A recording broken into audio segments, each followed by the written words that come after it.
Hello, and a very warm welcome to episode 296 of the Total Saints podcast, your home for all things Southampton Football Club. A huge thank you to our TSP Patreon community, because we couldn't make the show each week without your loyal support. And as ever, we're streaming live on Facebook, X, Twitch, Instagram, and YouTube. So if you are watching along on Sunday night, don't forget to get involved and leave us some comments. Coming up this week on the podcast, a disappointing weekend with another defeat, this time at Wolves. VAR, the big talking point. We'll get our panel's take on the game very soon. And we're back at St Mary's after the international break. Top of the table, Liverpool, the visitors. We'll preview that game for you. My name's Martin Starke, and I'm joined on this episode by Steve Grant, who is the owner of Saints Web. Glen de la Cour is writer of the blog League One -10, and Alfie House is senior Southampton reporter for the Daily Echo. So let's get into the football, shall we? At Molineux, it finished contentious VAR decisions 2, shots on target 0. So this review is going to have two parts, essentially: the VAR bit and then a little bit on our own inadequacies. Glenn, would you like to start with VAR, maybe? No. Oh, if I have to. I mean, calm down. Yeah, have you calmed down? Oh, Jesus. I think we all felt the same as you on Saturday at 5 o'clock. It was just so annoying. I'm more, to be honest, I'm more interested in the other part of the show, which is our complete inadequacy. But as with the Leicester game, you've asked me the VAR question, so yeah, I'll get to talk about it. Well, I mean, I was appealing for a penalty. You know, in the bit of time between Fernandes going over and Manning sticking the ball in the net, I was appealing for a penalty, because the way I saw it in that instant was the Wolves player sticking his leg out and Fernandes going over it. So I was appealing for a penalty. Manning lashes it in the net, and you're all off celebrating a goal, and it's no problem. Again, it was one of those things, when it went to VAR, my initial thought was, surely to God, they're not going to give us a penalty, you know, as the balls ended up in the net. That was initially what I thought. And then I thought, oh my God, they're actually going to review that challenge by Fernandes. You know, I mean, the key is, and I covered it on Match of the Day, the key is that you're not supposed to review it unless it's obvious. That's the thing. And you could look at that challenge and say, Semedo brought Fernandes down. It's therefore, you know, a foul in Saints' favour. You could look at it and say, Semedo's tried to get himself in the way and Fernandes has run through him. You know, that's the way all Wolves fans are seeing it, which is just complete BS as far as I'm concerned. Yeah. The referee hasn't given it. Why VAR, with its alleged high bar and don't re-referee and only get involved if it's obvious, why VAR see fit to review that is beyond me. But the utter shambles is that the referee has gone over and agreed that he's made a clear and obvious error and has decided to disallow it. And it's just complete bull. It really is. I'd like to think I'd be saying this if the whole thing had been switched around and it had happened at the other end as well. You know, we talked a couple of weeks ago about the Bednarek last man foul against Leicester. So you know, I think we're fairly even-handed with it. But the way that VAR was applied to that was ridiculous on Saturday. And there you go, especially when you look at the Wolves' second goal, which had two fouls that were equally as bad, probably worse, especially the one by Dawson on Cameron Archer, because he's basically grabbed his shirt and thrown him to the ground. And it's almost like VAR got a message at half time that said, "Oh, don't re-referee the game. You can't do that. That's horrendous." And they decided not to bother with the second goal.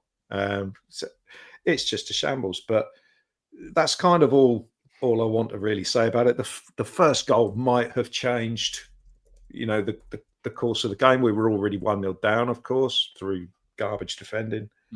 The second goal, ultimately, yes, it killed the game, but the game was dead anyway. We wouldn't have scored if we played all night. And if that hadn't have been given, we if that second goal had been disallowed, we still would have lost 1-0 because we had no clue how to put the Wolves' defence under pressure.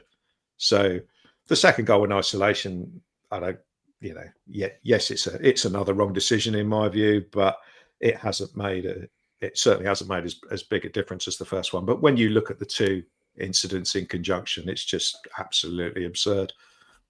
There you go.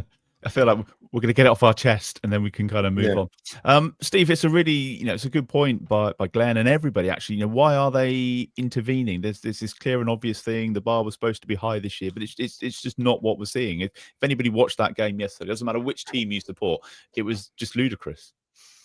Yeah, and ultimately the problem here is that any foul is subjective by its very nature. Like you put every single one of those select list referees into a booth and give them a series of 10 fouls that are kind of on the sort of anywhere on the scale of 40% of foul all the way up to about 95%. You will not get a consensus on what is and what isn't a foul. And that's ultimately the problem. That Chris Kavanagh, the VAR, has seen something in that incident where he's decided that actually, yes, the referee has definitely missed something here, even though the referee's looking right at it. The referee's got a great view of the incident in real time, and for once, unlike the second goal, he's actually looking at the incident. The second one, God knows what he's looking at, but I could see, because my seat was right on the halfway, and I could see looking directly at the referee when the first foul went in, and then you obviously had the second one immediately afterwards. The ref genuinely is looking around like this, with like sort of saying, "What the hell's going on here? I've not seen anything." And he seems to be looking for one of his assistants to help him out, and they've offered nothing. But even then, that's the sort of scenario where the guy in the booth at Stockley Park is supposed to help you out here.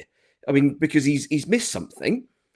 And it's one of those fouls that 90% of the time gets given. And you're just looking at it and think, well, hang on, they've done two in the space of about a second and a half there. And yet somehow they've decided, oh no, this is all fine. Both of them are absolutely fine. Why do you think they didn't jump in then? Do you think there was a little bit of that, or maybe we shouldn't have done that in the first half, so we'll be a bit more cautious in the second half? Is that a thing? I don't think it is. I don't know. I don't know whether there is kind of I don't know whether there's any sort of discussion or analysis of referee's performance at half time. I'd be quite surprised if they did, because it could be quite off-putting. So I don't know whether they would have a discussion and review talking points at half time, because you don't have that much time. No, because if you got one wrong, the temptation would be to even it up in the second half. Yeah, exactly. And as a result, but also ultimately both of these decisions have been made by Chris Kavanagh. He's the guy that's not sent the ref to the screen in the second half, when it was just clearly just such an obvious one. And he can't hide behind phases of play. There's literally the foul happens, and then one pass into Cunha, and the goal happens. So it's directly led to the shot that goes in. It's a great strike, by the way. But at the end of the day, that ball, that play should have been whistled dead. At the first instance, the referee should have had a word from his assistant on our side, the far side, as the cameras looked at it, because he had a clear view of it, would have been looking directly at the play. The referee was turning around, and God knows what the hell he was looking at, but he didn't see either foul, I don't think. And yeah, he just looked completely confused and befuddled by the whole thing. So that's a scenario where he just needs to be helped out, and he's been given nothing by his assistant. He's been given nothing by the guy whose literally one job is to help the on-field referee out with stuff like this. So yeah. Disappointing. Alfie, you obviously have the luxury of talking to other journalists and other press and ex-players. What was the feeling like when those decisions were made yesterday where you were? Yeah, well, I mean, I think apart from a couple of Wolves fans on Twitter this morning, I think basically everybody agrees that they were the wrong decision. And Wolves, ironically, were the only 1 out of 20 clubs to vote to scrap VAR a year ago or 2 years ago, whenever it was. And I've always been on the side that I think offsides are great because offsides are objective. You're either on or you're off, and rarely do they get them wrong. So I'm happy for offsides to be in, but I think it raises the question of what's the point of VAR really, because you're going to make mistakes anyway. But we don't need to get into that because it is boring. But I know what Glen's saying, and Glen, I don't think Glen really wanted to talk about the VAR stuff because he's right about the fact that there's bigger problems than that, and they've not lost 8 of the 9 games this season because of VAR necessarily. But on this occasion, I did sympathise with Russell Martin in the post-match press conference, and I did because it does change the game. And I know Glenn says that they don't have any chance of getting back into it anyway, but they were fairly on top without threatening for the first half, and that second goal does kill the game. It completely takes the stuffing out of them. It shouldn't do. They should be able to deal with setbacks, but it does. And at the 51st minute, the 60th minute, it should be 1-1, and it's not. It's 2-0. So for me, VAR has more or less settled that game. But yeah, clearly Saints didn't do enough, and we can get into that. And I'm sure people listening will be keen for us to get into that as well. He was just talking afterwards as well about people that they ought to be employing people that understand the game, wasn't he? That was the thing that kind of stood out for me.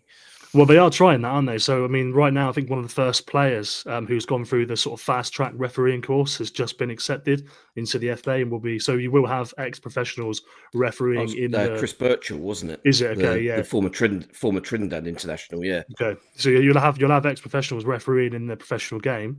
Let's see if it works. I know Howard Webb's obviously, in between calling managers and apologising, he is trying to do things to sort it out. So, I must admit, I'm pretty cynical as to whether that's going to work, because at the end of the day, I mean, you only have to watch a handful of games, and it's fairly clear that there are a lot of players that either don't know the laws themselves or are just sort of willfully ignorant of certain things and will basically just try and cheat regardless. Like there was one, I think it was the it was the Everton game where I think it was the Leicester game where Harwood-Bellis had taken somebody out in the chapel half of the pitch, and the ball had broken and it had gone out for a corner, I think, and Harwood-Bellis then gets booked. Trainer comes on, and their player, whoever it was that we fouled, was allowed to stay on and trotted back to kind of get involved in the corner. And Harwood-Bellis was sort of screaming at the referee, wondering why, given that everybody else seems to have to go off. But obviously part of the law is that if the foul leads to a booking, then the player should be allowed to stay on.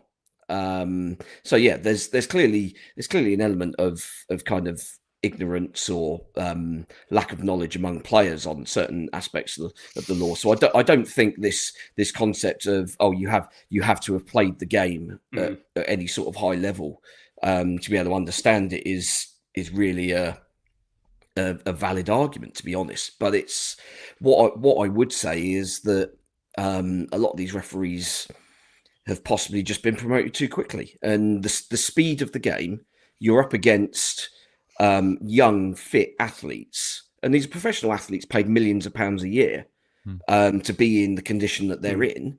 And it's understandable that officials in their 40s and 50s can't keep up, which is why we brought technology in to help them out. And unfortunately, they're all making a complete pig's ear of it.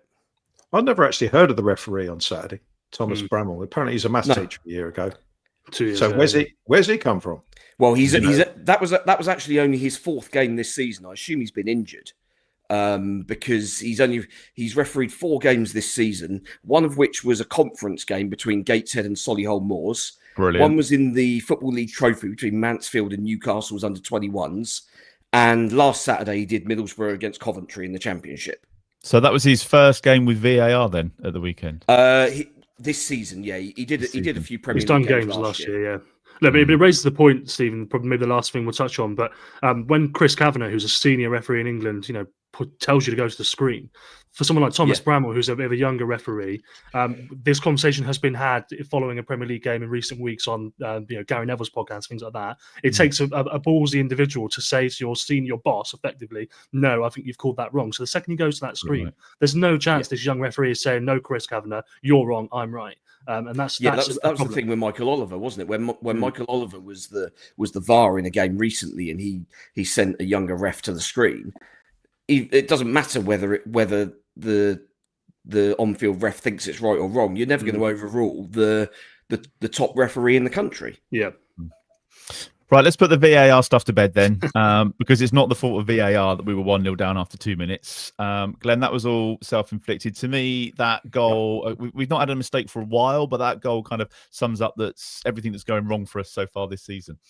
Yeah, well, it was the first time Wolves had had the ball, because we had it for the first minute or so, and it ended up with Craig Dawson in the sort of left-back area. And another one of their centre-halves, I think, played it down the line. And Kyle Walker-Peters looked like he was trying to cushion a header into Harwood-Bellis, who was in front of him. So Harwood-Bellis was in the wrong place. Kyle Walker-Peters was just made a ridiculously stupid decision to try and do that rather than just head it off the pitch. So all he did was dump the ball down to Cunha, who is Wolves' best player by a long, long way. By a million miles. And he set off on a diagonal run totally unhindered by our changed midfield. So Aribo wasn't even in the picture, and Lallana was towing a caravan trying to get back into position to make any sort of challenge. And that's what happens in the Premier League against really good players. They don't mess up, and he waited the pass. It's brilliant move by him, waited the pass, and Sarabia came off the wing, one touch, and scored. And it was very, very easy. But when you think about it, what did Cunha have to do to get into that area where he could play a pass to score a goal? Absolutely nothing. All he had to do was travel with the ball. No one got near him. Harwood-Bellis was out of position. None of the other centre halves were busy marking other players. I heard people blaming Ryan Manning for the goal because Sarabia came off of his wing, but to be honest, I just think that's very, very harsh. The mistake was made earlier on. Russell Martin talked about 2 mistakes on the goal. One must have been Walker-Peters. I can't quite think who the other one was. 1-0 down straight away, and it's just. This is the old thing about not playing the game situation. It's 19th against 20th. Against a team, we're playing against a team who let in 3 goals a game. And we don't want to make it easy for them to score. So you just don't do anything stupid in the first 5 minutes. So what on earth Kyle Walker-Peters was doing there, I have no idea. Maybe I'm doing him a disservice. Maybe he tried to edit it out and just got it wrong. But it didn't look like it to me. It just looked like it was, let's try this total football solution thing, which has worked so well this season, obviously. And we're 1-0 down as a result of it. And that's just, in a game of this importance, it's just ridiculous decision to make. If we win this game, having won against Everton, then, people think we've actually got a chance. But this is like Bournemouth and this is like Leicester. After a bit of encouragement, we've just taken a massive step backwards. And, we talked about, one win has to lead to 2 and confidence and performances need to improve and all that sort of stuff. But yeah, that lasted all of 2 minutes. And that was just that first goal was just absolute garbage from us, I'm afraid. And and that's, that was really the only real defensive issue. We had a couple of stupid passes in the second half where we tried to, give Wolves shots at open goals. Ramsdale had a bit of a shocker on a couple of occasions, but I still think overall defensively we're not horrendous, but attacking wise we are horrendous. There is no getting away from that. Attacking wise we are horrific, but obviously and that's why letting in a goal after 2 minutes is really not what you need when your attacking play is as bad as ours is. So Does Flynn Downs stop that, Alfie? I'm just wondering, like dropping out of the starting 11 like he did, would he have been in a better position? It's got to be quite disruptive for the team when you've suddenly got Joe Aribo coming in last minute when he wasn't expecting to play. Yeah, so I suppose, look, obviously it's a big blow right before kickoff. The one thing I would say is the injury happened in training the day before when he struck a ball. So it's still within sort of 24 hours of the game. It's still a shock and a blow, but it wasn't like he just pulled up 5 minutes before the game started. So I think they probably knew that he was going to be tested during the warm up. If he didn't feel right, they'd have to find a solution. Glen messaged me earlier actually, and I think he's spot on really. I mean, Joe Aribo and Lana, it was the obvious solution because I don't think you could bring Leslie Gachukwu straight back in. And I'd need to see the goal again to work out if Flynn would have actually stopped it or not. But clearly you lose legs there. Flynn's the player who's covered more ground than anyone else in the Premier League this season. He's not necessarily made the step up to the Premier League perfectly, but he is still key for them. And it is a big loss. So maybe it's just that sort of distraction, that mental, slight shift in mentality by losing a player like that. But I don't think you can make excuses for whatever what else happens on the pitch to allow that goal 2 minutes in. But yeah, they did miss him obviously, and by the sounds of it, if he's close enough to nearly play a part, he should be fit for the Liverpool game. But that feels like a long way away and fairly inconsequential now. Lots of column inches to be written between now and then. Steve, it felt like we did recover from the setback to a certain extent. I mean, we'll get on to the lack of quality in the final third in just a moment, but the Ryan Manning goal, I think we've covered that, we've spoken about that, but that would change the afternoon, and we set about them for 45 minutes. It was just the end product. Yeah, first half, most of the performance was fine. As you say, obviously one stupid mistake for the goal early on, but we kind of settled down after that, and we were the better side for the whole of that first half. But you've got to kind of convert that dominance into clear-cut chances, and we've had 3, I guess. The Armstrong effort from the corner, which was really well worked, that was nicely done. Some weird refereeing going on just before that corner as well, by the way, with Sarabia being allowed back on. I mean, that was at the end of the day. If the 30 seconds was on the verge of counting down, then we needed to have taken that corner quicker. So they were defending with 10. And then I think Harwood-Bellis had a header from a corner where, I mean, it's very similar to one he scored from against Stoke. And he's just not got a full forehead on it. It's kind of glanced him rather than getting a full head on. And I mean, there was nobody on the line. So if he'd have got it on target, I'd have fancied his chance of scoring.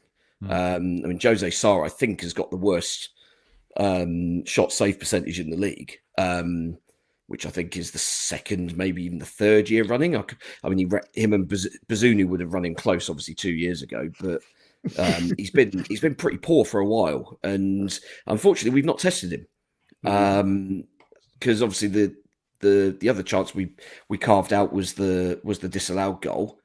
So yeah, it's frustrating that we've kind of allowed them to keep us at arm's length to an extent. I mean, they defended very deep, basically from the first whistle. So the problem there is that while we've seen decent performances out of Cameron Archer in games against sides who are quite happy to play a high line, and he's able to play off the shoulder and spin in behind and make these runs, there was no room for him to make those runs yesterday, and as a result, he was more or less anonymous. Adam Armstrong, I thought, was okay on the wing, but again, no end product. And actually Manning was the guy. Probably him and Fernandes linked up really well in the first half. So yeah, I was quite surprised that we took him off at half time. That felt like a change that didn't necessarily need to be made immediately. Could have waited 10-15 minutes, kind of see how we carry on, because as I said, we were on top for 43 minutes of that first half. Well, plus the 6 minutes injury time for Wolves doing what Wolves do and rolling around. Because somebody's breathed in their general vicinity. But yeah, problem is once you get into the second half and you're making wholesale changes, changing the setup of the team, everything just got really disjointed. The midfield was, while we were okay in the midfield in the first half, in the second half, when Ugachukwu comes on, all of a sudden they've got the run of it because he's got no positional discipline at all, kept giving the ball away in silly areas, wasn't tracking anybody running past his shoulder, and that causes a whole load of problems.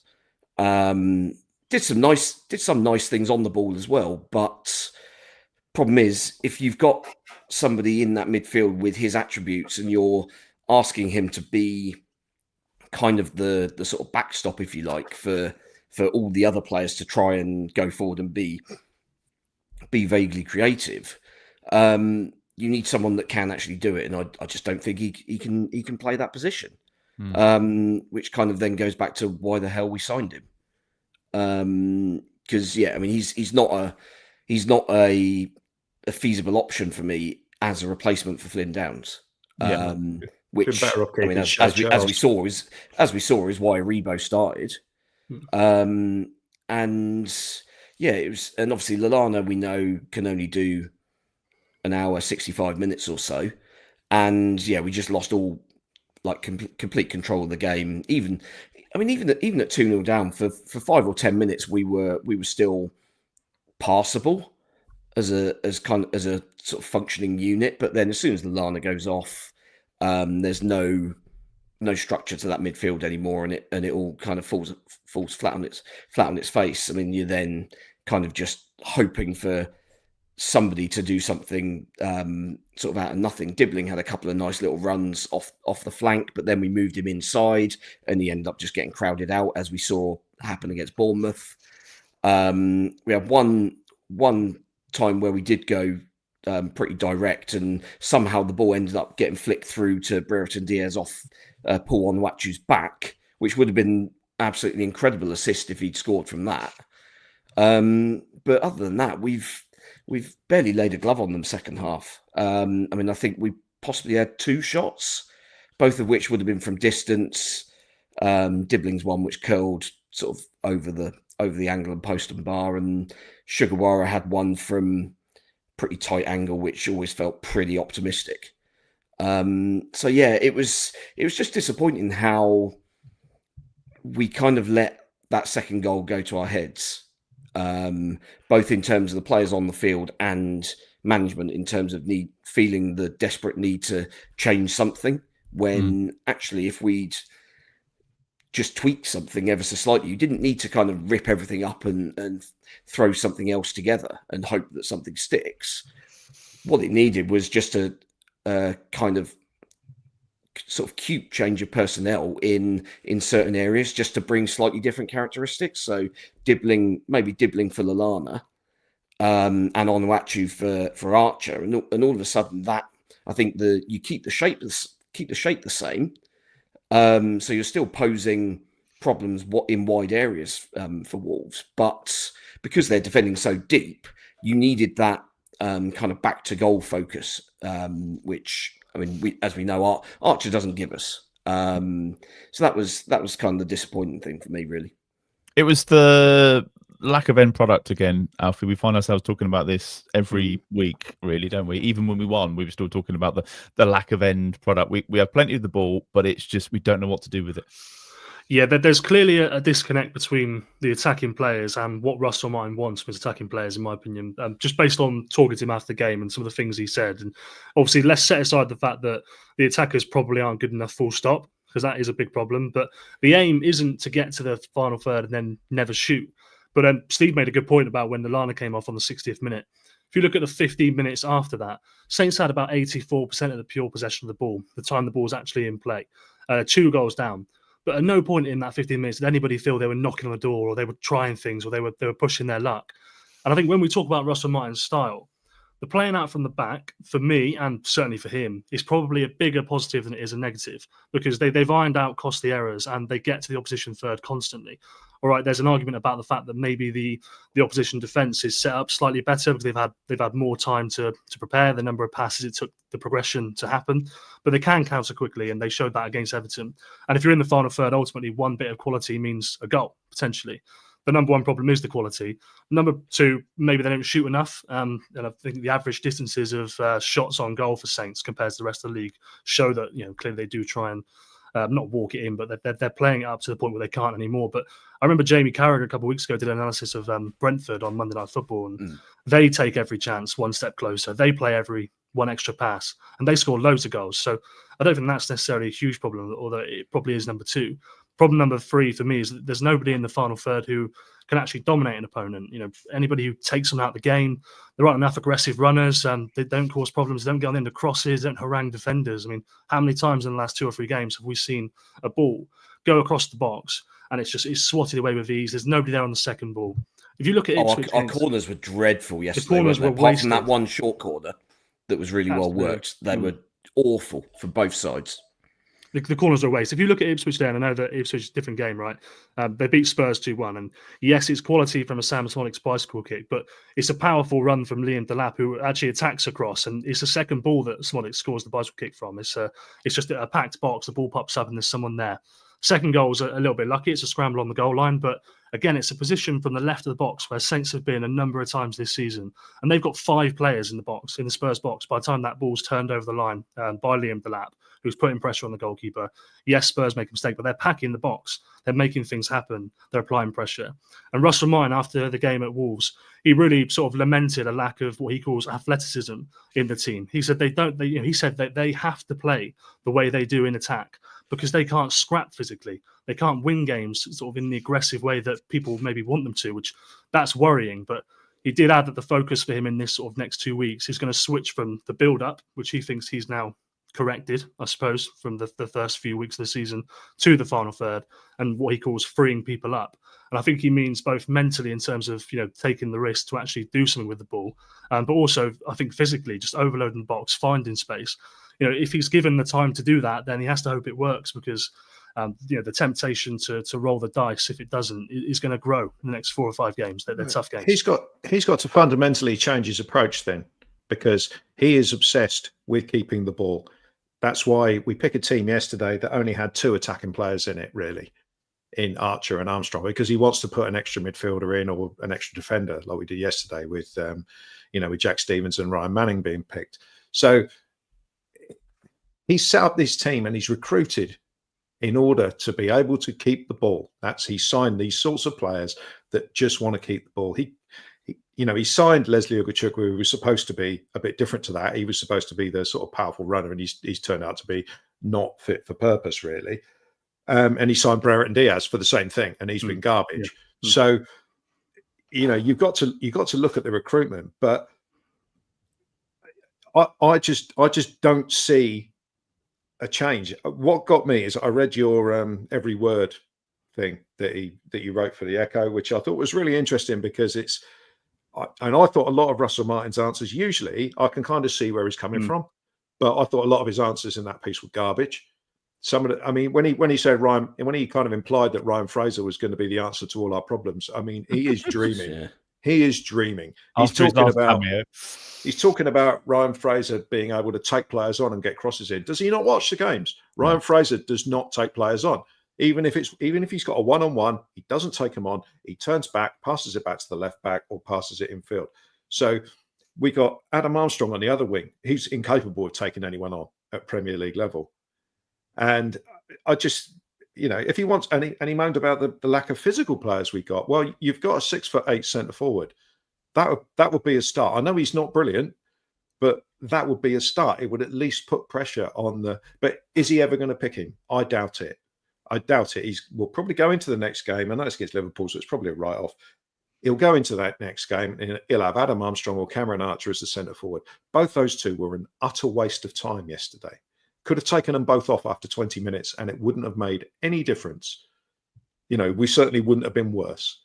They were terrible. So I honestly do not see Russell Martin changing the way we play to significantly free up the front players. I understand why he didn't change the team after Everton, but this was a 19th against 20th game, and we leave our best and only attacking player who can take on a player and beat them, we leave him on the bench for 45 minutes. Now, like I say, I understand why he kept it the same, but I don't think that was the right thing to do. When I saw Dibbling on the bench, I thought, oh, here we go. Another game where we're going to try and, keep it tight and then win it in the second half. And of course, we let it go after 2 minutes. So, and how difficult it is for us to score goals. And we, obviously the VAR decision. But for me, we need Dibbling on the pitch in games like Wolves. We need him on the pitch for 80 minutes or whatever. But you're looking at an 18-year-old who's come up through the academy. I mean, I remember doing a piece at the end of last season on the blog about what players I thought were going to, be suitable for the Premier League. I didn't even include Tyler Dibbling because at the time, just after we won the playoff final, but we've had a whole summer of recruitment, and he's our best player in an attacking area, and that is shocking.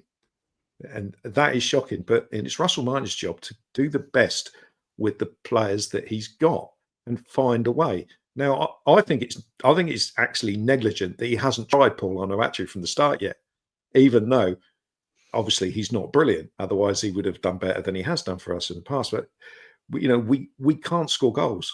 We don't look like a team that's ever going to score goals. Right from pre-season, we've looked like a team that's going to really struggle to score goals.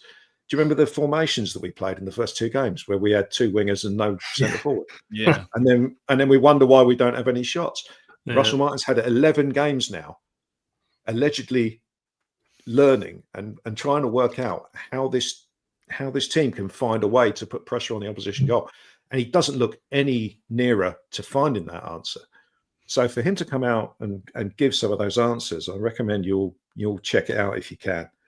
I just find it bewildering. It's a guy who kind of says he sort of recognizes what needs to be done, but he's got the power to actually try something and try and make a difference. But he just doesn't do it, and it's just beginning to do my head in that he doesn't seem to realize. I mean, I'm going off on one now. So, no, but is it not though? And I know we talked about this a couple of weeks ago, didn't we? Is it not that he's protecting him and his brand of football, and that's the way he plays, and he knows that he's going to be out of a job probably whenever we can afford it or whenever we can find someone else. So, right. Yeah. So you're saying is he in career mode? Is he doing a Vincent Kompany and he's playing? He thinks he's going to fail upwards. Because we'll at the end of the day, we'll be stuck with players we don't want, and him and the rest of his coaching staff will go off and get a job somewhere else, and they'll start from scratch and build. In terms of results, he didn't do particularly well at Swansea, and we took him on because we thought in the Championship with a better set of players, his style of play will work. So maybe he's thinking that he's going to do a Vincent Kompany, and there'll be another club nearer the top of the league or abroad even that might think he's the guy for them because with the players they've got. I mean, that's basically what we did with him when we took him on. And at Championship level, it's fine, but Premier League teams know how to play against this style of football. We're not the same as Manchester City, obviously, but they play this style where they keep possession, and teams know how to set up against it. They set up deep and then they try and hit them on the break. The difference is Manchester City, obviously, when they're not all injured, have got fantastic players. So when they make a mistake, they've got Rodri to clear up. We've got Joe Aribo. It's just, and it's the same old thing that the style we are trying to play will not work with inferior players. No. So you have to try something different. And it just seems to me like we're going to just bang our heads against this particular wall and until your head falls off. That's why I'm not looking forward to going to the Liverpool game. And Steve, I'd be interested to get your thoughts on this because we're just going round and round in circles. We don't have the quality. Scousers, though, isn't it? To play. If we don't have the quality to play the way he wants to play, he still has the support of the owners because we're told that maybe they can't afford to get rid of him. There isn't anybody else. They're cautious of ripping everything up and starting again. So what gives? Because at the moment we're on track to get 12 points. We're a third of the way through the season, 4 points. We're not even going to get anywhere near where we were last time we went down. So we finished bottom, we get relegated. Few of the players stick around. We've still got in. We've got a good chance of winning the Championship or going back up again. And we find ourselves in that same situation. We're just going round and round in circles. So to me, something has to give. Well, I mean, 12 points would kind of be almost be looked upon as a result win. right now, because that would be better than Derby. That would be better than Derby, wouldn't it? Yeah, that's the first pick. But I you mean, see- you just know to what I kind mean? of pick up on, I mean, just to pick up on one thing Glenn said about sort of Russell Martin. Sort of seems like through things he said after games, you kind of think that he's learning certain things about certain players and about the team and how to tackle things at this level.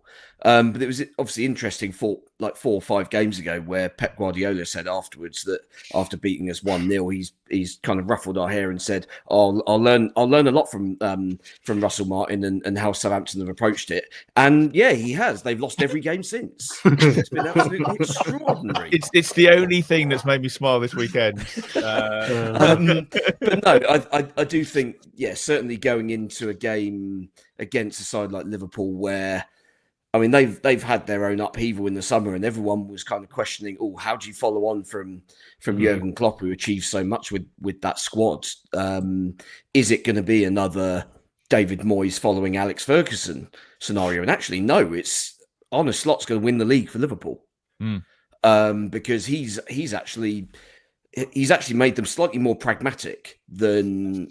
I mean, Klopp was obviously very much sort of high intensity, and we're gonna sort of just steamroller teams right from the word go. Whereas Arne Slot is much more pragmatic and much more, I think, kind of sensible, really, because they've got to compete on so many fronts.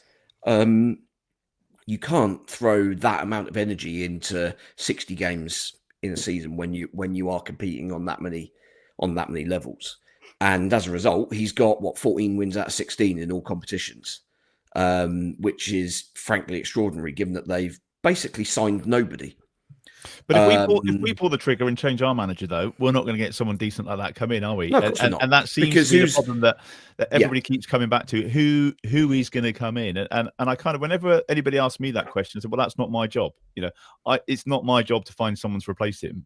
The work will be going on, and they will know. You know, there are people that are paid a lot of money to find a decent manager, and they should be doing that. But if essentially what they're saying is that he's staying around for a bit. So it's almost like they're chucking the towel in. Well, I mean, the thing is, we've sat here every Sunday night this season and gone over a lot of games where we felt that we should have had a result, and the performances have generally been up to scratch, other than a moment or a 5-minute spell where we've completely kind of shit the bed. And so there has been kind of grains of kind of promise shooting through at various points, and we thought we'd kind of got over the line last week against Everton. Weirdly, in a game where we didn't play particularly well, probably could easily have lost that game very comfortably. Yeah. And yet now we're back into this situation where we've lost a game again that on the balance of play maybe we might have got something out of it, but you now look at this kind of run of games coming up and think, oh God, where are we actually going to get any points? But yeah, apart from Spurs, it looks terrible. Well, yeah, I mean Spurs. I mean Brighton are capable of not turning up on any given day. But it's I mean you do wonder at what point does kind of, I mean the fan base has generally been pretty supportive. More or less throughout games this season. There's probably only been a couple where there's been sort of severe dissent. Bournemouth being prime example. Leicester last 5 minutes or so. But yeah, you do kind of wonder where kind of everybody's line of patience is. But I do think that the owners are mindful of what they did 2 years ago. They sacked Ralph Hasenhüttl without any plan in place. Well, they had a plan. It just wasn't a very good one. Well, no. I mean, if anybody says that they had Nathan Jones lined up to go, well, Rasmus Ankerson will tell you that. Yeah, Rasmus Ankerson had his data. He had the high ball wins, aggressive football, long ball, which is the Brentford model, what Rasmus Ankerson helped build, and he had Nathan Jones lined up. That was the plan. It just didn't work. It was a bad plan. I frankly find that very hard to believe. I would call Rasmus Ankerson a liar at that point. Well, how long was it between Ralph being sacked and Nathan Jones hired? Because wasn't he in the stands 3 days later? I can't remember. Fortunately I was out of the country, so missed the entirety of his reign. To a certain extent, though, Steve, but- are we not at the point where it cannot get any worse anyway? I'm it looking could. at the table and going, well, what's the worst? Someone else comes in and we get relegated. Well, that's the way we're heading anyway. That we're going to be down by Christmas. So it is, but then you also, I think they're also kind of mindful that clubs, when you go down, you do end up having this reset period of, right, okay, well, at best we're going to be a yo-yo side now. So actually, who do you take a pragmatic approach and say, well, actually, the best guy to get us back up at the start of next season, given how, I mean, you look at the Championship this season, it doesn't look anywhere near as strong as it was for us last year. And you're kind of looking at it and think, well, who is best placed to get us back up next season, if not the guy that did it last year when it was much harder? And then get rid of him before we start the season in the Premier League. Well, I mean, that would be an option. I mean, I think it would be a terrible PR move, but if it worked, then yeah, in hindsight, you'd be getting pats on the back. It's similar to when they binned off Nigel Adkins, having been kind of recruiting Mauricio Pochettino for the previous 3 weeks on the sly. Everyone had a pop at the club, and it was all an absolute outrage at the time. And then, I mean, barely 3 months later, nobody's really talking about Nigel Adkins anymore because actually it's all turned out for the best. But I mean, obviously the two situations aren't really comparable because we weren't even in the bottom three at that point. But yeah, I mean, you can kind of make the ruthless decision, but you've got to have an idea of who you want. And I mean, unless they've got a list of overseas managers who would fancy a crack at the Premier League, even with such slim chances of survival, because ultimately you take the Vincent Kompany approach again, and that coach coming in is looking at, well, okay, if I can at least improve this team, even if we accept it's already a foregone conclusion that we're going down, if I can improve them, then I've shown that I can work at this level. And then my career prospects are a lot greater. So yeah, I mean that may be an angle that they're looking at, but I mean, let's be honest, it's financially it's an expensive business changing manager at this level. Which is a point that Alfie's made a couple of times. Alfie, just wrap us up on this. I guess by sticking with him, are they essentially then looking at improving the squad in January if he gets that far? Is that what they're saying? Is that how they're going to try and... Because we know that didn't work too well last time, did it? Let's speak frankly. We're talking on assumptions based on a BBC Sport article that came out last night, which suggested that Russell Martin still has support from key board members, and it gave a very sort of illustrious description of Rasmus Ankersen's career so far, and it suggested that he has a bit more time. So if that's right, then yeah, it's only going to get tougher for him. The way I look at it is, Steve's already touched on it. They could decide to keep Russell Martin for next season, but then you face a long old slog this year. And Russell Martin, by the way, would be fine in the Championship next season. I'm sure they could have a good chance of success. But you face a long slog getting to the end of the year with fans already upset and bored, some of them. You bring in somebody who then has to fight against relegation, and you don't really want to bring someone in and then they leave again in May. If you're bringing someone in now, you want them to be here to start next season as well. So you're then risking someone coming in and sort of tarnishing their reputation internally and with the fans as well. So you could make the dream appointment for next season now, and by the time you get to May, everybody hates him again because it's all gone terribly. Or you make you sort of, I suppose the other option. Well, I don't know what the other option is actually. I suppose you wait until the end of the season, you keep Russell Martin to the end of the season, and then you change and you bring in a Championship manager for next year and you start afresh. So there'll be all the things that the board are considering. And, I've got a list of potential future manager targets that I've come up with, not from the club. And, the likes of Carlos Corberán and Mark Robbins are on my list. They would be brilliant appointments at the start of next season. They're proven Championship managers who've worked for a long time at a club. But are they any better than Russell Martin right now? Maybe it's worth rolling the dice, but then they're not Premier League proven managers. So yeah, unless you get someone in who's I suppose you take the England approach. I know that Gareth Southgate wasn't the most popular, but within the group of the players, they loved Gareth Southgate. He's the most successful manager we've had for 60 odd years. They got once he left, they managed to get in somebody even better. They've managed to get everyone back on side, all the players back on side by bringing in an elite coach. If you can do that, if you can bring in a Graham Potter, then I'm all for changing now. But I just think that Graham Potter appointment that people want it just seems unlikely to me. But that'd be the dream scenario. I think you're right. We will get on to Liverpool in just a moment. We need to do Player of the Week as well. Aaron Ramsdale won last week. Don't snigger. Aaron Ramsdale won last week for the first time this season by a mile. I was going to say Matty Fernandez. I just think he's in good in parts. Anybody, Steve, you were there. You watched the game. I know it's slim pickings, but anybody stand out for you? Yeah, Fernandez was very good. I thought for the most part we were fine defensively. So both fullbacks were. I mean, Walker Peters obviously ballsed up for the goal, but other than that, was well involved. Manning was very good first half, and as I say, I was slightly confused by the substitution there at half time because he was doing okay. Him and Fernandez were linking up really well down that side.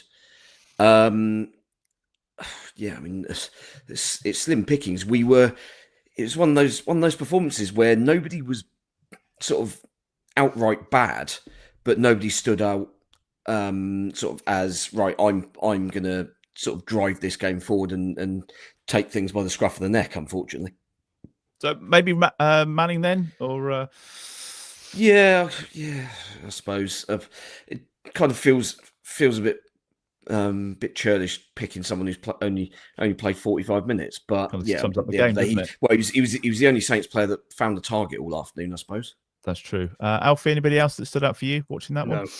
Okay, Glenn, any names to add? No, I was going to say Ryan Manning without irony, to be honest, because I thought he was our best player in the first half. And it was a stupid decision to take him off. We didn't need 3 centre halves for the second half, so and he should have had a goal as well. So yeah, it was just a stupid decision to take him off. Yeah, I mean, Glenn, I'm in the Jack Stevens camp, right? I'm not one of these people that has blamed him for everything that's happened or felt that he's been the biggest problem. But this was the one time where at half time you're going to bring a player off. It had to be Jack Stevens. Ryan Manning was offering you so much. You want to bring Tyler Dibbling on. I get that. Jack Stevens is a leader. He's a captain on the pitch. But you didn't need him in that game. You needed Ryan Manning a bit more dynamism down the left. So I thought that was a poor decision. I agree with you, Glenn. And now I'm not a fan of this particular move. I feel that with Flynn Downs not being there, they could have done worse than stick Stevens at the base of the midfield and just say, you play there. Yeah. And allow other players, give us some sort of base to. Well, he tries to step into that position all the time anyway, so it's not as if it's a position that's. It's kind of a world of difference because when we lose the ball, obviously he gets back to his left-sided centre back role. When we've got the ball, he steps into midfield. I thought the problem is that we didn't have a presence there, especially as you say when Lallana went off. But other than that, I can only think of players who I could nominate as a joke, really. Ben Brereton, Dustin. Useless. Ben Brereton Diaz, I think twice in his last. I mean, he's obviously not played that much lately, but I'm absolutely certain that I've seen him already twice this season try to do the most basic back heel and scuff it out of play for a throw-in. This is stuff that you wouldn't expect a Sunday League player to do. Yeah. Let's not put him in the vote. If there's anyone we've missed and you're watching live, stick it in the comments and we'll get the poll on social media. Before we get into Liverpool, I just want to say that we are going to be doing a fan forum type episode this week during the international break. Now, I know we said we were going to do that last time, but the timings just didn't line up. So we are a bit further in the season. It feels like a good opportunity to hear from you. There is also a lot of people with a lot of opinions and a lot to get off their chest. So if that's you, if you just want to come on and talk about the team, talk about the manager, let's hear your thoughts. What would you do? Would you roll the dice? Would you stick? Would you twist? We're going to try and do it on X, on Spaces. That's probably the best way to hear from as many people as possible. So if you haven't already, make sure you follow us on X. It's at Total Saints Pod on there. And we'll be live with that later in the week over the international break. So we'll bring you more details on that soon. Now it's Liverpool next, which is a chance to climb off the bottom of the table. Steve, you were talking earlier about the new manager coming in, and actually, it's status quo, isn't it? They kind of, they're going to win the league. They're doing all right, and we weren't expecting that. No, as I said just now, you kind of thought it was going to be a bit of a sort of transitionary season, but actually, Arsenal have forgotten how to play. Man City have definitely forgotten how to play. And key injuries to both of those sides have left the door ajar. And Liverpool they've not necessarily played that well in a lot of games, but they've found a way of getting the job done. And they've been utterly ruthless, really, in kind of almost in a manner that we've not seen from them since probably the title winning year, when obviously amusingly that they finally win the league and nobody's in the ground to see it. But yeah, they look. I mean, it's going to take a hell of a recovery from either City or Arsenal, and combined with Liverpool falling away. I mean, maybe Liverpool suffer their own injuries to key players. I mean, you think if Salah, Luis Diaz, Van Dijk, Konate, one or two of those four get injured long term, then okay, maybe they may sort of start facing similar problems, especially with, as I say, their sort of likely long season in prospect. But yeah, I mean, they've been a lot better than most people expected. I think. I think a lot of sort of top pundits were saying, if they just get in the top four, that'll be seen as pretty decent in a sort of relatively unknown scenario. But I mean, now the way they've started now, I mean, what are they, 5 points clear already? And yeah, I mean, who knows? Maybe we're maybe we're the sort of start of their downfall in 2 weeks' time. The worrying thing, Glenn, sure is that, to be honest, we've had the easier fixtures, as it were. I know we've been talking about this, but the next fixture, we've got Liverpool, Brighton, Chelsea, Aston Villa, Spurs, Fulham. It's difficult to look at that and go, right, where are the points going to come from before Christmas? And Liverpool is the start of that. Yeah, I mean, it's not great, which again, that's why yesterday's game was so important, which is why I think we should have gone into it with a different approach, but we didn't, and here we are. So now, yeah, Liverpool at home. It's I find it really annoying that they've been as good as they are this season. I was really hoping for some sort of post-Klopp fall into the abyss, and the three big players are all out of contract, would all sort of like up and leave or phone it in this season. But annoyingly, they haven't, and they've been really good. I mean, I'm old enough to remember having to sit through Liverpool in the 1980s when they won absolutely everything, and everyone who you met who had nothing to do with Liverpool, no Scouse accent in sight. They were all Liverpool fans, and they were the biggest and the best team in the world. And during that time, they were. So I thoroughly enjoyed their downfall in the 90s. And and now I look back on it, I can't help but have sort of respect for Jurgen Klopp and what he managed to achieve with it. I was hoping that Slot was going to be another Ten Hag, really, and just not be any good and never looked like he was going to get it right. But he's made some what I think are very, very good decisions. He's picked Konate every week to partner Van Dijk, which is not something that Klopp did last season. He was messing around with players like Gomez and John Matip. Who's the other one? Kwanzaa and John Matip and stuff like that. So they never had that settled centre back partnership, but they've got it this year. And that's made a huge difference. They've still obviously got Trent and Robertson. He's also sorted out the defensive midfield issue, which they kind of had last year with Gravenberch coming through, and he's kind of been the main player in there, which has allowed the likes of McAllister, Szoboszlai, Curtis Jones, etc. That's the other thing. Curtis Jones, he's players like him, they're a year older now. So they're kind of just getting better, and they have a ridiculous amount of striker options. I mean, I might have missed one here, but you've got Diaz, Darwin Núñez, Gakpo, Jota, Chiesa, and that's before you get to Salah. So they have a big squad. And he seems a lot better at rotating players than Klopp was, as Steve has alluded to. He seems to have given more thought to the long haul rather than just sort of like game by game. So I find it really, really hard to talk about, but they are very, very good and fair play to them.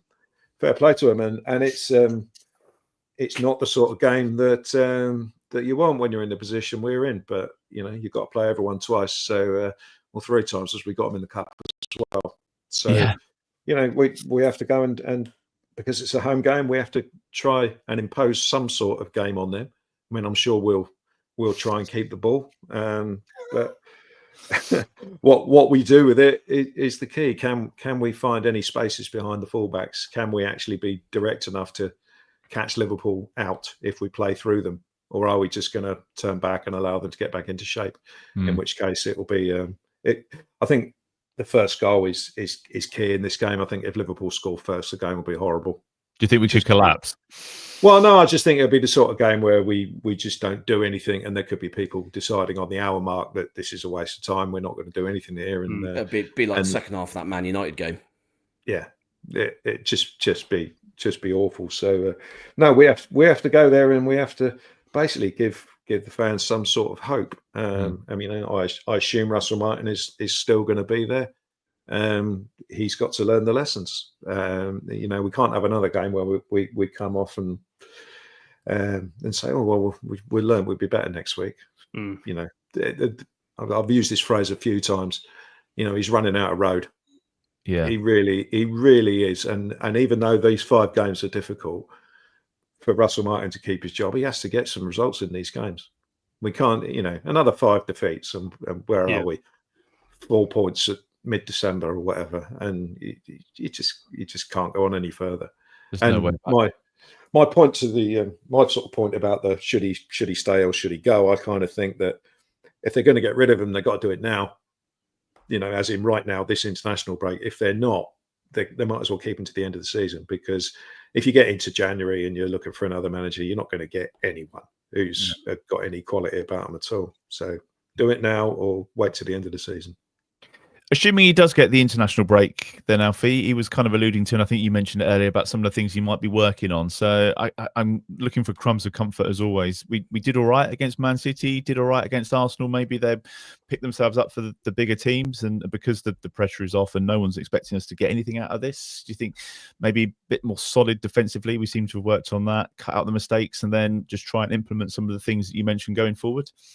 Yeah, but as Glen quite rightly said there, we can't afford another.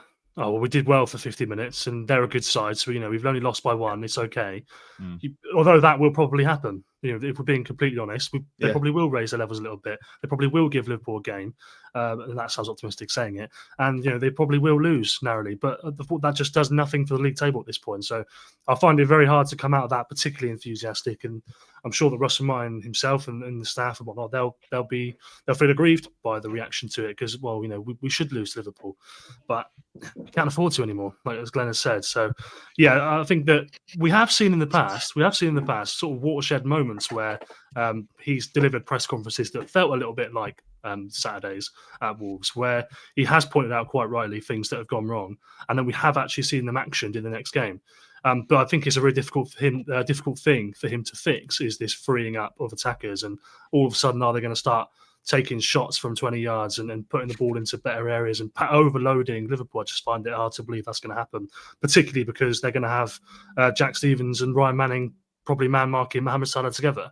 So you're already a man down effectively, when it comes up the pitch. So, yeah, not particularly optimistic, but if we can go by that 4-4 draw a couple of years ago at St Mary's, then maybe there's a chance.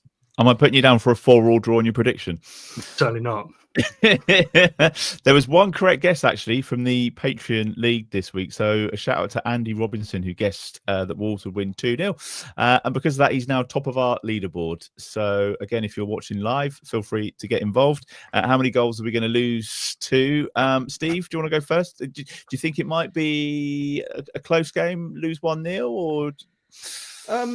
I think it'll be one where there won't be a lack of effort, and I think there will be an obvious plan, and I think that people will be able to identify that plan, and it's ultimately a case of whether the plan is good enough to nullify their best players, and that some of their slightly less good players have an off day. Because ultimately, games like this against the best teams in the country, we can play as well as we like. We could still very easily lose the game because they're simply better. You can't. You're always reliant on the better team having an off day and you picking up on it and taking full advantage. I mean, we're capable. Whether we will, let's be honest. The probability is less than 50%, isn't it? Let's be real. Significantly so. So yeah, I mean, I would expect us to lose, and I think it'll probably be a relatively comfortable scoreline in the end.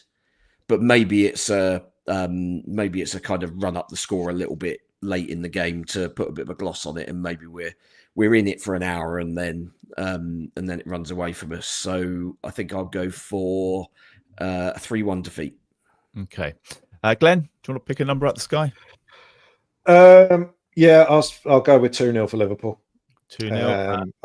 I think we'll, I think we'll do okay, but I think we will cause them a few problems. But ultimately, I've got no faith that we will score a goal. I don't know if Alisson is likely to be back by then. Yeah, I think so. Alisson's still like slightly a doubt, and it looks like Trent will be a doubt as well, based on him coming off yesterday. Well, defensively, that's sort of like 1+ and 1-, isn't it? Because I mean, Trent, you have always got a chance. I mean, that's the thing. You've always got a chance with him. But I mean, I see Kelleher as their kind of weak link. So can we get anything out of him in goal? He was in goal for the 4-4, wasn't he? And he was awful. Yeah, it was like hologram in goal. I know it's a couple of years ago, but he's been very good for them in the last couple of seasons. They regard him fairly highly, but they still went and signed that Mama Bichelli, whatever his name is, the Valencian goalkeeper, didn't they? So they can't really Georgian fella, yeah. Liverpool probably sell Kelleher 30 million. That's the kind of thing they normally do, isn't it? But But no, I mean, I think we should be able to cause them a few problems, but there's a world of difference between causing a team a few problems and actually testing out the goalkeeper, which is what we've found all season. 11 games, and we haven't really done it, and I don't see this 12th one being any different. So yeah, 2-0 Liverpool. And I guess you're not going to say any different, Alfie? No, I was going to go for 2 Liverpool, but just for the difference, I'll go for 3-0 Liverpool. But I echo the same thoughts as them. I just think it'll be a game for up to a point, and then, as Steve says, eventually the quality will show. All right. If you're watching live, then stick your predictions in the comments. I just wanted to mention Glen, Taylor, Harwood-Bellis and Aaron Ramsdale back in the England squad this week, which was good to see. Yeah, it's good to see. It's interesting to see how much urine it's boiled with. Oh, it's boiled a lot of piss, hasn't it? It's absolutely, yeah. Because I mean, at the end of the day, people are looking at Taylor Harwood-Bellis and going, "He plays for Southampton." Crap. And people don't look further than the end of their nose the fact that he's been in the under-21 setup, and he is playing regularly in Premier League, which is always, if you're a young English player, you're in the under-21s, you've always got a chance to progress into the full squad, and he's played well the last sort of like month. The odd mistake in there, but he's certainly adapted to playing in the Premier League. So whilst he's probably only in the squad because there's a few injuries. I know Maguire's injured, and John Stones is out as well. So.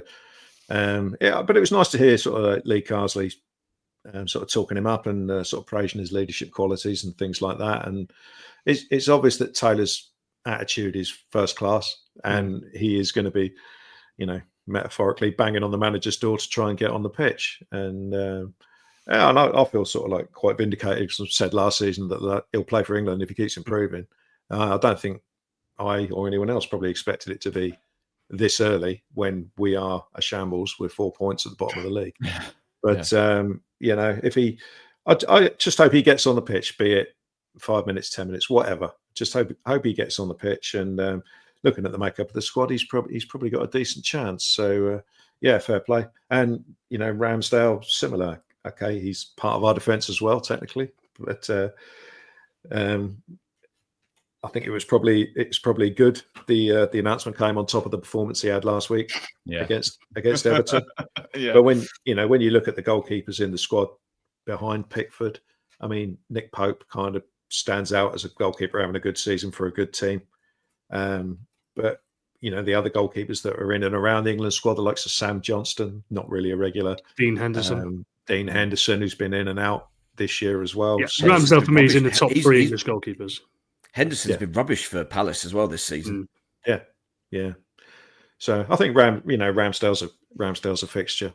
in the squad when he's fit. But obviously he didn't play last season, so he fell out of favour. But just being a regular in a Premier League team, and that's I mean, from a Saints perspective, that's why we need to at least try and stay up this year, because otherwise those two players won't be here. They'll be the first out, won't And they? you want to keep your better players, but obviously that's going to be made much more unlikely if we plummet back down to the Championship straight away. Yeah, I mean, just on Taylor Harwood-Bellis, very quickly, I know we've dragged on a little bit. I mean, hopefully Lee Carsley, just because it's his last game on Sunday against Ireland, just sort of gives him the 5 or 10 minutes, because, if you look at his track record for the 21s, captained the side, and they won the Euros last year without conceding a single goal. So in terms of a modern attitude, he's done everything you could ask of him in the 21s, and an opportunity has opened up purely because of injuries. And like Glenn says, it would be nice if he just gets 5 or 10 minutes, that little bit of extra motivation to try and get back there again, which obviously is going to be tough. But he's somebody who's got 8-10 years left to play in the top flight. So he could be useful to us as a country in the future. Well, I know you chaps are heading to the games as well, so safe travels and enjoy that. We did mention, well, there's lots of things we've spoken about tonight. I think there will be a lot more happening as well over the course of the next couple of weeks. We are looking to do that little fans forum, which we're going to squeeze in during the international break. So keep an eye on our X, as they call it now, for the spaces which we're going to do. You can follow us on all the other social media platforms as well. Just have a little search for @TotalSaintsPod, and don't forget to check out the merch store as well. It's shop.totalsaints.co.uk. You'll also find us on Patreon. That's where you can support the podcast with a monthly contribution. Just visit patreon.com/Total Saints Podcast. And each of the tiers comes with different perks, including some shouts for the patrons in our Francis Benali and our Mick Shannon tier. So thank you to Dave Melton, Andy Hollis, Anthony Thompson, Gavin Ford, James Harron, Nicky Nicholson, Southampton NY, Drew Dyer, and James Kibbe. They're in our Francis Benali tier. And also thanks to Colt Baker, Dave Ernsberger, Ed Busy, Nick Higston, Phil Cook, Nick Reed, Paul Stewart, Phil Horstrup, Matt Hall, Mark Littlewood, Mike Etheridge, James Bobin, and John Bevan, who are in our Mick Shannon tier. Thank you to Paul Castle Associates and to Steamtown Brewery for sponsoring TSP this season. Thank you to Steve, Glenn, and Alfie, and we'll see you again soon.